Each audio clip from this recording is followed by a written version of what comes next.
Good afternoon and welcome back. How was lunch? Good? Was that the best lunch you've had all day? Seriously? We have a real gift this afternoon to have Yvonne share some of her thinking with us. I don't know if you ever had conversations around dinner tables with friends and family asking the question, what would happen if women had run the world? If women were the heads of all the countries or heads of most organisations, would it be a different world? And naturally, I suppose the answer is we don't really know, but I'm assuming that it would be, and perhaps even for the better. The Hunger Project, which is a charity that does extraordinary work throughout Africa, has identified as that women are the ones that are driving the most change in the remote communities, and they work exclusively and only with women, putting women into leadership positions where villages now thrive and flourish where they were once really in trouble. So the challenge for us, I suppose, is to start asking questions about how do we transform our society and what's the role women can play. And Yvonne is going to give us an opportunity to explore those questions. So please, if you can join me in welcoming to the stage Yvonne Sum. Good afternoon. It's a real pleasure to be back in Kuala Lumpur. I actually grew up in Malaysia, but I was born in Aussie. So it's always like coming home, and I also have the pleasure that my parents and my daughter is here sitting in the audience, so they're here supporting me. And I need all the support I can get, right? Now, one of the things that I'd really like to share with you today, as Colin basically talked about, is what if women did rule the world? And if they did, the time is now. I mean, we've heard the chant, there's time for a change, and yes, we can. And a black president has appeared in the United States. But who's second in command? And today, I guess one of the things I'm going to share and ask you to invite yourself to think about is, does a woman leader have to be in a specific leadership position to be of influence? Because perhaps women in leadership is different from the leadership that we have known up to this point. So as you sit here after lunch, I know it's probably one of the hardest things to do as you're digesting your lunch, I'm just going to invite you to sit back and reflect on yourselves as leaders. Do you actually see yourself as a leader? And if you do, perhaps this conversation I'm having with you today might allow you to think of yourself with a bit more self-awareness. And if you don't, perhaps I'm going to ask you why that is so. So the topic transformational leadership in professional women, I was asked the question, why professional women? Why aren't you talking to just women? Because I believe that women are professional in their lives. Whether you're actually working in business, whether you're a full-time mom, that's a professional motherhood, or you're just a single woman working hard to not be single anymore. I mean, that's a profession in itself. So we're professional in our way, and the reason why I say professional is let's look at, and if you're a professional in your life, would you not have to be a leader in at least your own life? So that's a few things I'd like to propose to you today. How many of you, as you think about now, can recall the first woman leader who influenced you? Who is your role model?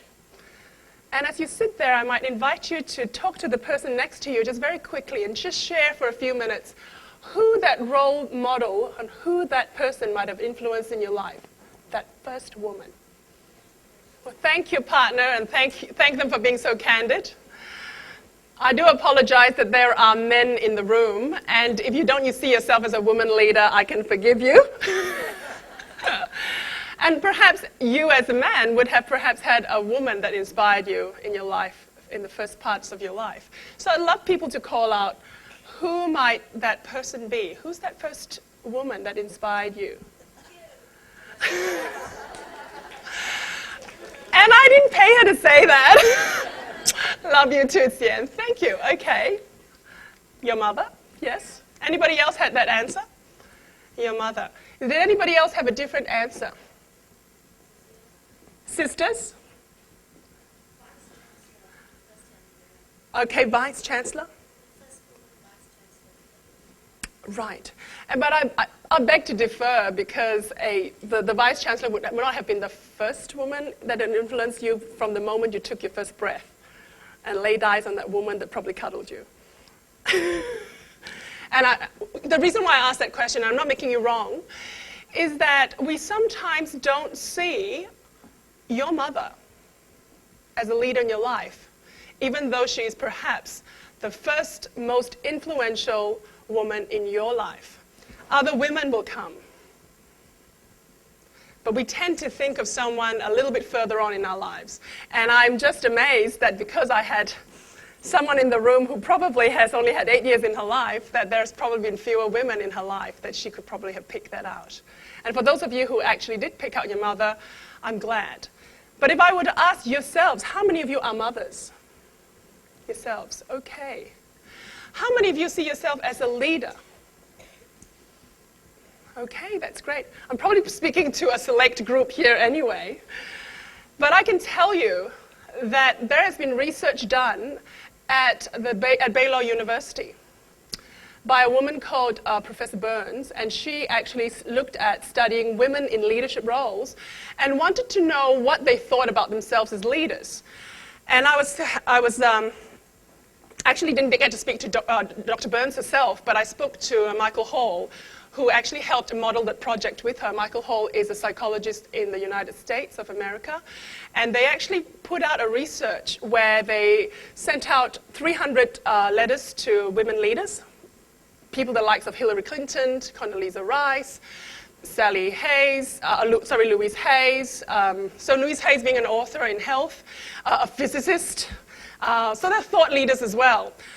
So a variety of people, not just in political roles, but leaders in different avenues as well. And they managed to get, 100 return replies, of which 25 were interviewed on camera. And they were all asked this one question, that was a common question: how do you see yourself as a leader? And the amazing result was everybody bar one, and we don't know who that is, because I don't think this is published yet, but everybody bar one said, I don't see myself as a leader. I don't see myself as a leader. My time has come, the idea was there, and people followed. Now, isn't that a mother?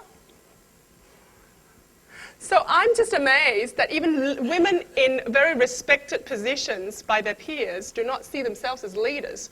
So I'm going to ask you that question. So what is it that we can do that if we can't even be aware that we are leaders, despite the fact that we have followers, and I think that's the first prerequisite of leadership, what else do we need?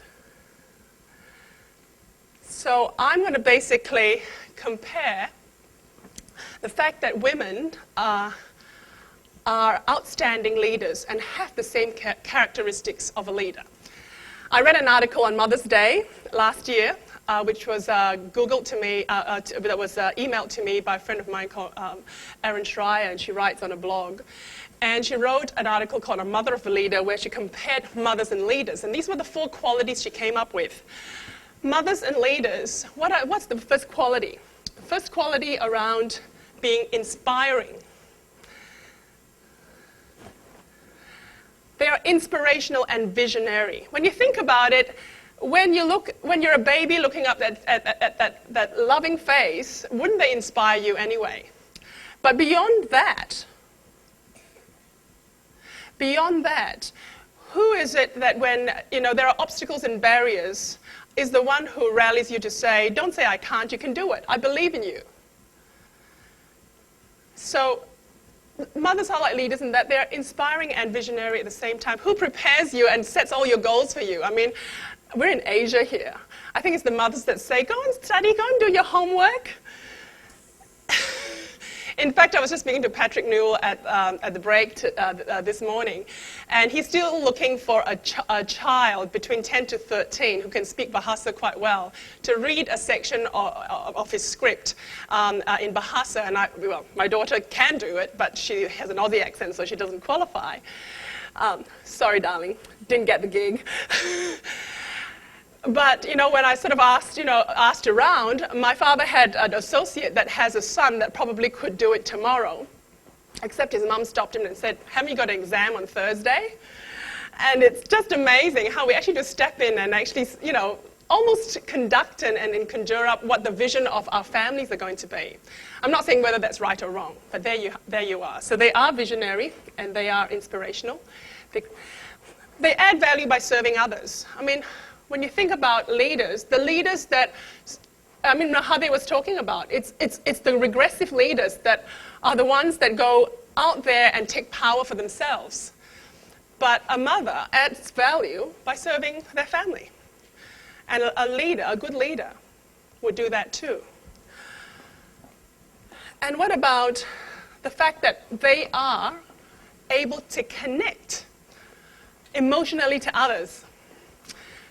Howard Gardner, Multiple Intelligences, talked about intra and interpersonal skills. Empathy and connection is a quality of interpersonal skills, and women and mothers naturally do that. So even if you're not a mother, I'm just saying that perhaps you have an XX genes predisposition to that. And you also know when to lead and when to let go. I always think of the first time that, Mum probably doesn't remember this, but I had my first bike and I was always on training wheels. But the day that she actually let me go when I was on the two-wheeler, she had built me up to be able to let go of that bike as the moment that she can let me flourish. It was a metaphor of how mothers do that. We might actually say, do your homework, but in the end, you make your own careers. So, it's being able to do that. Now, what I'm going to also propose is there's a model that I'd like to share with you called my Think, Do, Get model. And I'm going to put that up on the board because I like to refer that back to it constantly. Do you think, since we're in a thinking conference, that this would be an important word? How you think about yourself as a leader, do you think that would impact on your behavior? Yes, absolutely. If women believe there are glass ceilings in corporate worlds, you say, okay, what sort of behavior do you think that they would do? My sense is that, I won't try so hard because I'm not going to get there anyway. So one of the things that we've got to be aware of is how we think will create what we do, and hence what results we're going to get. So I'm proposing to you that if you believe that you can be the leader of the world, and that's a result you'd like to get, do you think you need to change at least one of these? And I'm proposing that it's actually easier to change this, because when you change this, you're going to change that. Now, don't take my word for it. For the next few minutes, I'm going to basically propose some thoughts that might be, to some people, maybe a little bit provocative, or some people say it's too hard. And you know what? You don't have to do it. It's about choices. Because as we know, and those of you who sat in on Patrick's talk the other day where he showed the video on the fast pace of the world, today I'm going to show some snippets of slides from his from that video, not because it's his video, but because it's out there in the Google world and accessible, to illustrate the point that the time is now, that if we can stretch our thinking in these times, and in fact I'm saying the time is ripe for it, because our brains and our persons, our biology actually needs the stress for us to actually think at a different level. So I'm going to propose that, actually it's not my proposal, I'd like to also add that, like a lot of you here, I am just a mother. I am a woman who has a career. I am a person who has had no academic research with letters behind my name to say I've done this research. But what I really am passionate about is I've lived a life where I know that women can do better for themselves and therefore contribute to the world. And I also believe that some of the work that, because of my passion, I have attracted into and studied, and therefore it has become a part of my life, and I'd like to share it with you. Again, you don't have to take my word for it. It's part of my experience, and I'm happy for you to share with me yours. If we don't get a chance this afternoon, I'll be around for the rest of the conference. So let's propose this work. There was a gentleman by the name of Prigogine. In 1977, he won the Nobel Prize for a paper called Dissipative Structures. And I'm going to start looking like a professor writing down, so bear with me. I'm just imitating to be a professor. Okay. His work was on dissipative structures. And what he studied was structure, if I can spell. Dissipative structures are basically biological open systems. So if you imagine that if there was an open system where there's energy input coming into the system and there's energy output coming out of the system, and if there's a consistent in and out, would that system be in equilibrium? Yes? So nothing's going to change. Essentially, that system is in equilibrium and nothing changes. However, and I'm also going to propose in this age of the brain, as Tony Buzan was saying in the opening, our brain is a biological open system. Are we not putting lots of things in at this thinking conference into our brain? So has some of you come up thinking, what am I going to do with it? Right? And I'm proposing that you can come into a conference or any experience and choose to do this. Information in, experience in, experience out, nothing changes. Could you do that? Certainly. There's sometimes that you don't need to take it. If it is crap, I mean, it's a technical term for rubbish, you don't have to take it on. However, there is a choice that if lots of information or energy is being put into the system and it is retained in the vessel, what's going to happen? Very little goes out. Some thoughts? Reflection? Yep. I mean, something's happening in the system, yes? So something is shifting, right? And the system starts to get perturbed.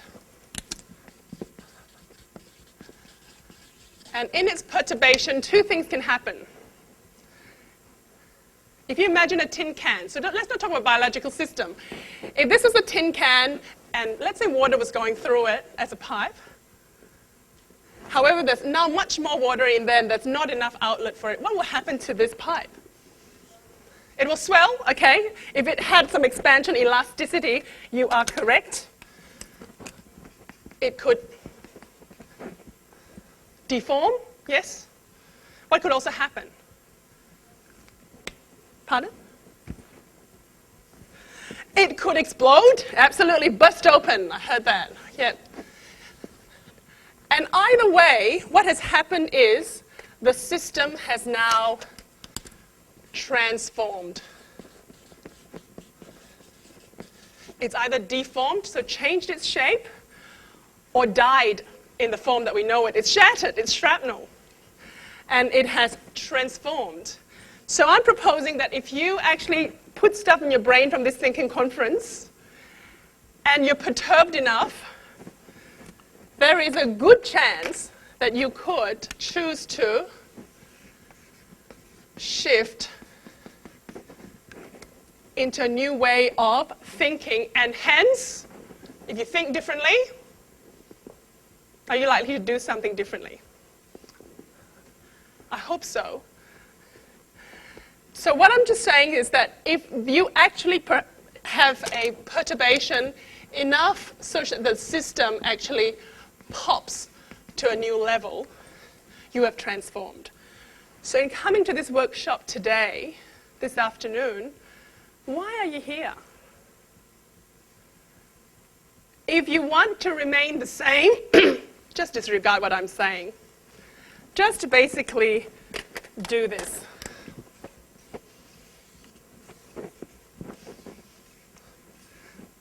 My drawings are not quite to your standard yet, Colin. I'll get there. And you can choose to do that.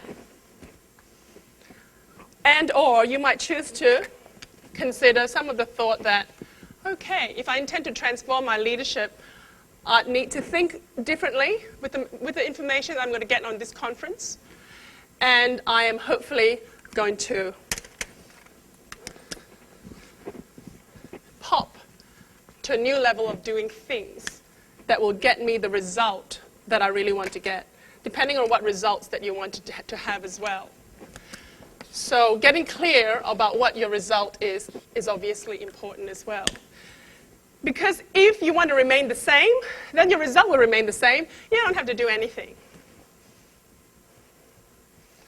However, if you do want to pop to a different level or to shift gears, I'm inviting you to start absorbing this information and allow your brain to perturb to a level, to shift your level to a different level. So, with that in mind, we've all discussed that the world has been changing at a very rapid pace. Would you agree? Look at a bit of an excerpt about how our world has been changing with much more information coming at us. And as you're watching these slides, I'm going to ask you, in my world, what does that mean? How does that affect my thinking?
What I'm saying is that our world is basically causing us to think differently because we have to put up with much more information coming out at us.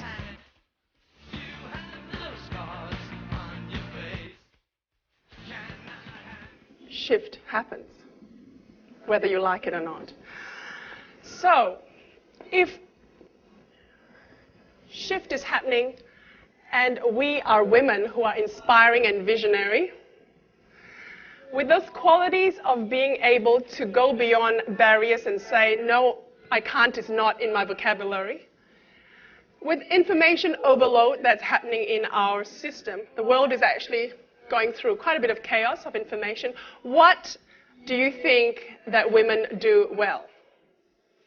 Do we do well under stress and pressure?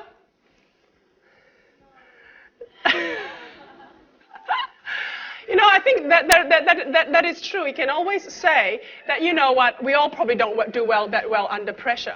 However, I'm going to propose to you that we are actually great multitaskers. And in fact, if the world is going at this rate, we're actually somehow, you know, designed to deal with it. You know, who has to be sort of doing the evening meal while there's a few kids getting their homework done, and somehow you're sort of organizing the, you know, your husband's diary at the same time. You're not to mention, you know, just doing your own work. So multitasking, so information overload is something that we deal with on a daily basis. So the world going at this rate is actually quite conducive to how we actually perform generally.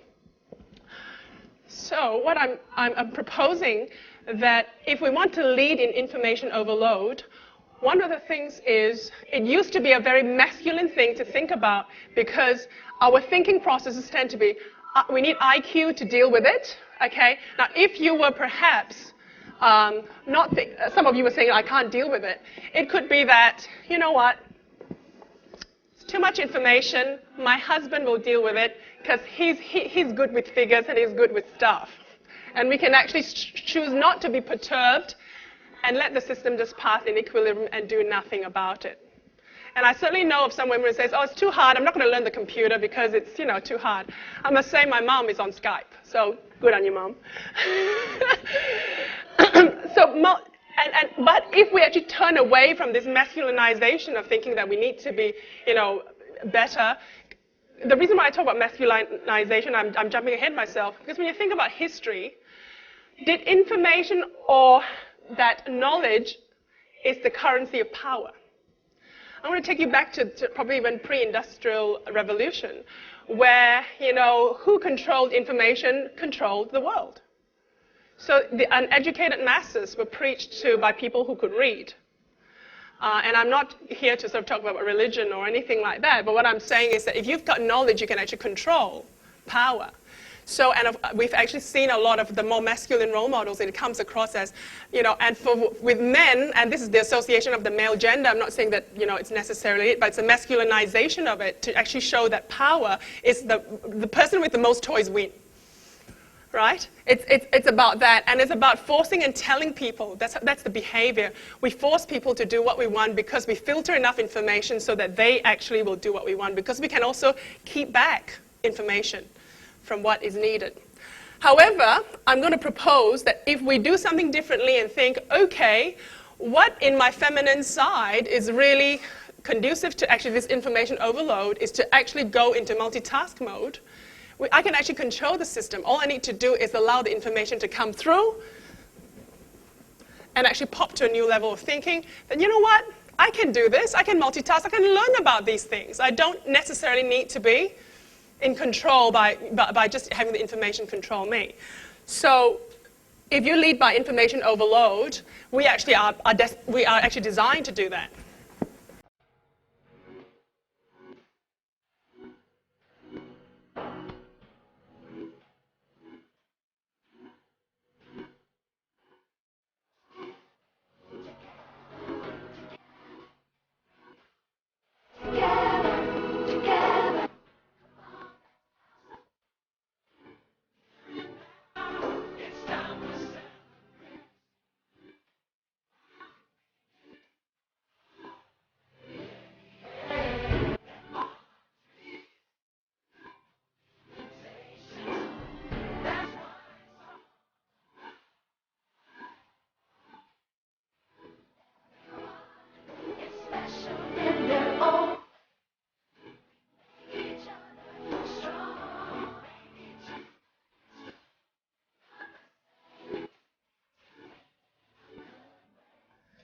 And MySpace is not the only social networking site there is. I mean, we can talk about Connect, LinkedIn, Facebook, blogging, Twitter. How many of you are accessing Twitter right now and putting it online?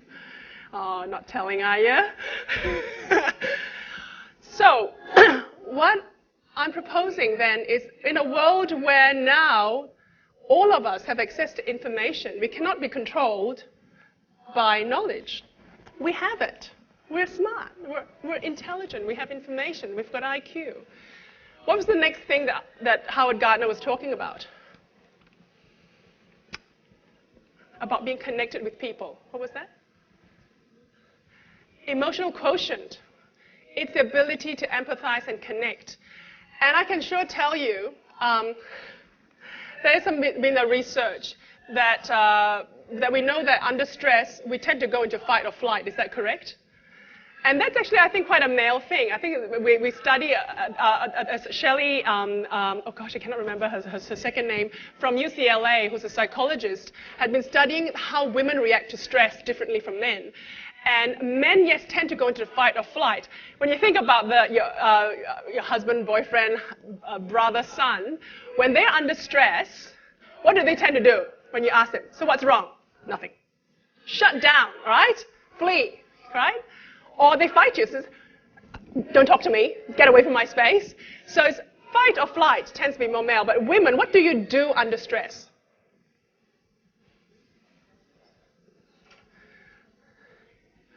You tend to connect with others. You call up a girlfriend and say, can I have a coffee? I need to have a chat. I mean, the whole thing with Sex and the City, the show, is 4 girls sitting around a dinner table or whatever it is, talking about their lives and their stress. Shelley, and I keep forgetting her second name. When I think of it at the end of this talk, I'll remember. She basically said that women tend and befriend. They actually start moving furniture and changing stuff around, getting things tidy, or they go out and have some time with friends, because that's how they deal with stress. So under the stress of the way the world is going, we naturally have a tendency towards EQ, which is what corporations have been trying to sell, that our leaders need more EQ. We have it. We naturally have it. So just don't save it for your girlfriends. Save it for the world. So in other words, mothers really do add value by serving others and connecting emotionally, and that is the quality of great EQ in a leader. Next part, so how do we transform into the future? So we've got IQ, we've got EQ. Now what's the next thing that Howard Gardner talked about? Existential intelligence. Do we have a spiritual quotient to a higher purpose in life?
So now you know, again, shift happens.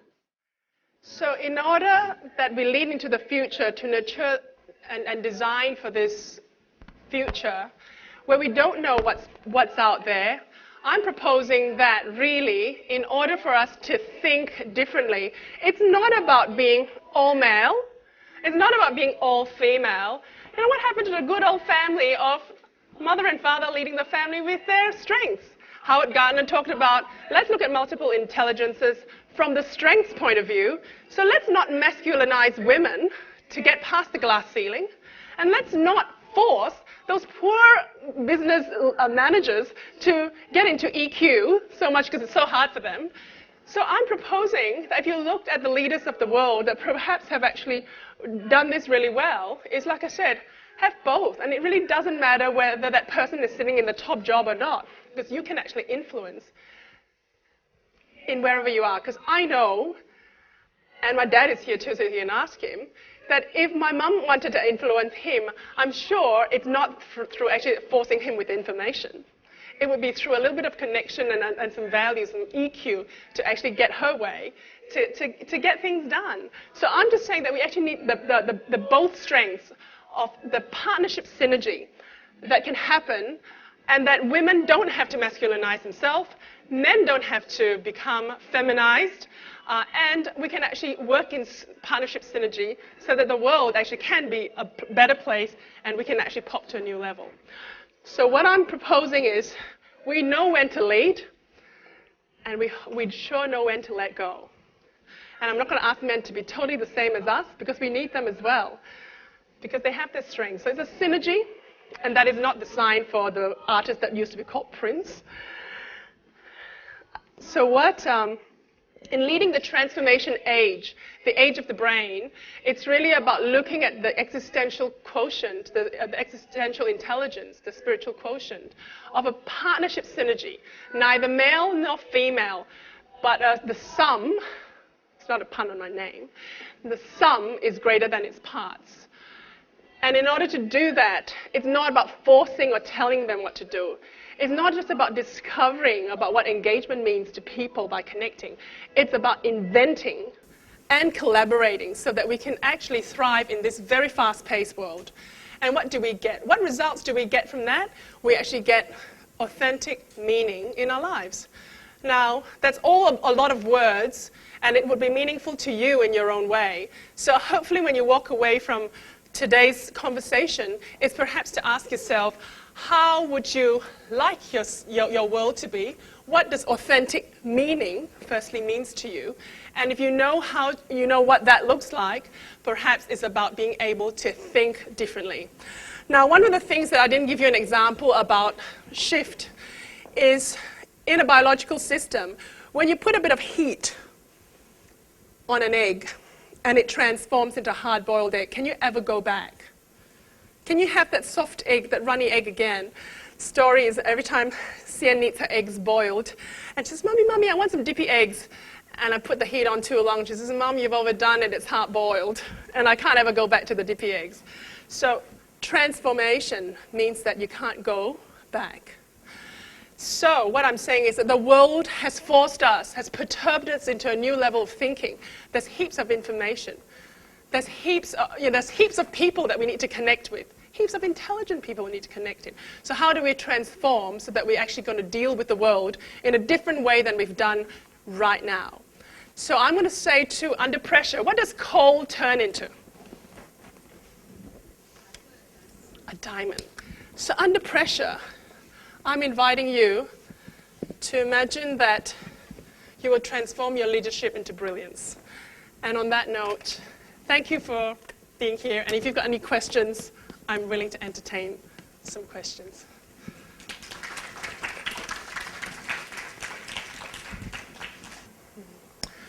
Thank you for that. And I agree with you. And the reason, perhaps it was my delivery that I did not make that clear, so I'm sure some of you might even have the same question, is I'm precisely saying that the reason why sometimes women find it hard to get to those upper echelons is not necessarily a glass ceiling that has occurred, but also because our style of actually being leaders are different. We have a feminized way of leading, and for us to get there, we actually have to become more male.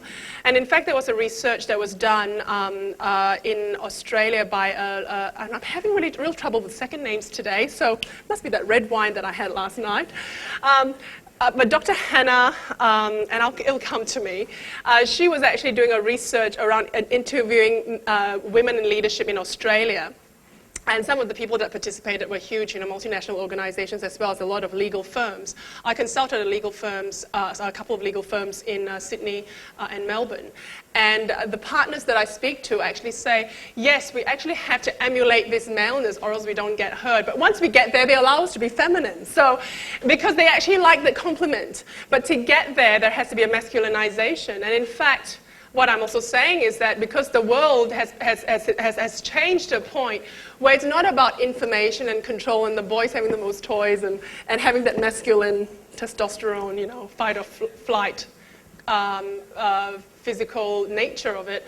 What's happening is that because there are a lot of smart people who love knowledge, the only way is to get them to connect and to engage them to do things because they're not going to be told what to do because they're smart enough. So how do you connect? And actually women do that very well. So the rise of EQ, it's because there is a lot of smart people out there.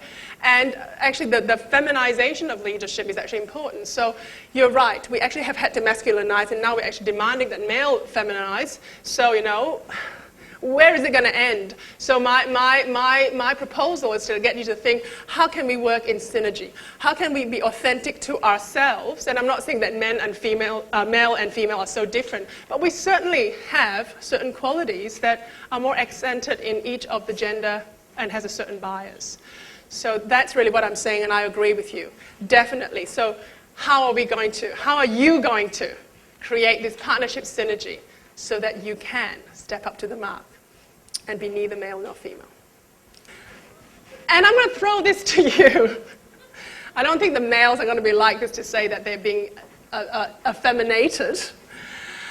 I'm really proposing this model. The brain is an open system. The world is causing us to pop because there's a lot of stuff happening here. So maybe it is a way of evolving that we have to take on some of these skills. And in a way, it's still lots of boys with their toys, because isn't it gadgets that you need to do Twitter and social networking in any way? So it's a marriage. That partnership synergy is already starting. So you're right. I think that the rise of EQ is to acknowledge that we need both those qualities. And yes, if you are cast away on an island and you need to bring out both, you have it in both. You have all the qualities in you. But what are your strengths? Let's play to our strengths. Again, this is my experience, and my beliefs and values have come from mine, is from my cultural norms as well. And I thank you, because we're an international audience here. There's always the argument of nature and nurture. Would you agree? There's always like, is it genetics, or is it, you know, what we've kind of experienced and converted to? I actually believe in both. I think social norms have created those gender biases because the people we role model are what we see. And in fact, the people who have got to the upper echelons in business have only had more male role models to be mentored by. So do you think you're going to kind of have a more masculine quality? Absolutely. And in terms of the genetics, now I'm going to throw in a little bit of a controversy. How many of people have read or seen the work of Dr. Bruce Lipton? Put your hand up. Oh, okay. Maybe I'm a little bit way off mainstream. Now, Dr. Bruce Lipton is a medical doctor who 10 years ago decided to look at how our belief structures might be driven by our genetics, so that we have predisposition to disease. Because if your father had a heart attack, you're more likely to have a heart attack. If you've got diabetes in the family, you're more likely. I mean, that's common knowledge in medicine. Agreed? And again, if you're born with it, you're a victim for life. That's it. Those are your genes. Go and find you some new parents, which you can't do. So Bruce Lipton actually started to think that, does our beliefs, our mindset, actually drive the changes? In other words, our genes are not necessarily the things that drive it. And what he's actually looked at is the Watson and Crick model around the DNA. Okay, is a model that's saying that that's the blueprint by which, when you're born with this blueprint of the DNA, you're going to exhibit all these qualities, including all the diseases that you're going to get. But why is it that in some families, not everybody gets diabetes? What's so special about them? Oh, the answer is, well, they didn't turn on that gene. Maybe so, but what is it that turns on that gene then? What is it that turns it off? And work by Candice Pert and a few other neurobiologists in looking at proteins in the blood is beginning to show that how we think produces chemicals in our body that transmits and changes the genes. So we are not victims to our genes. And there is research. So go on Google, look up Dr. Bruce Lipton, and he's actually basically debunked the theory that you're born with your genes and that's it. So what he's saying is that, and I'm going to use a building analogy because my dad's an architect, and the blueprint is like an architect giving the genes to you. Say, okay, this is the blueprint of the house. But the contractor and the client can modify it as they build it if they've sacked the architect. Right? Essentially, and how you actually manifest that house is what the contractor and the client interprets that blueprint. And that's what your beliefs do. What you think, how you think can change your genetic expression. And so I'm going to leave you with that perhaps it is both nature and nurture, and I don't have any answers. So go out and Google it. Can you please join me in thanking Yvonne for her contribution today, and a little gift from the committee.